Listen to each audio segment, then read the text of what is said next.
యువకుడు, ఉత్సాహవంతుడు, నీతివంతుడు, నిజాయితీవంతుడు, ప్రజాసేవ చేయాలని ఆతృతతో ముందుకు వచ్చి మీ ఆశీస్సుల కోసం వచ్చారు. ధర్మారెడ్డి గారి, కరీం ధర్మారెడ్డి గారికి తప్పకుండా మీరందరూ కూడా సైకిల్ గుర్తు మీద ఓట్లు వేసి గెలిపించాలని కోరుకుంటున్నాం. అలాగే ఎంపీటీసీ అభ్యర్థినిగా కేతల ఉమామహేశ్వరి గారు, ఆవిడ కూడా పోటీకి పడ్డారు. కేతల రామారెడ్డి గారి తమ్ముడు కోడలు ఆవిడ, బాగా పేరున్న రాజకీయ కుటుంబంలోంచి వచ్చిన ఆవిడ. వారికి కూడా సైకిల్ గుర్తు మీద ఓటు వేసి గెలిపించాలని కోరుకుంటున్నాం. రేపు జరిగే ఈ ఎన్నికల్లో ప్రముఖంగా తెలుగుదేశం పార్టీకి, వైఎస్ఆర్సీ పార్టీకి పోటీ.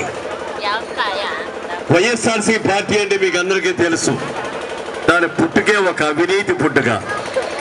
వాళ్ళ నాన్నగారు ముఖ్యమంత్రిగా ఉన్నప్పుడు 1,00,000 కోట్ల రూపాయల ఆర్థిక నేరాలు చేసి 16 నెలలు జైల్లో ఉండి సోనియా గాంధీతో ఒక చీకటి ఒప్పందం చేసుకొని ఊళ్ళు పంచుకున్నట్టుగా, దొంగలు ఊళ్ళు పంచుకున్నట్టుగా ఆయన బయటికి తీసుకొచ్చారు.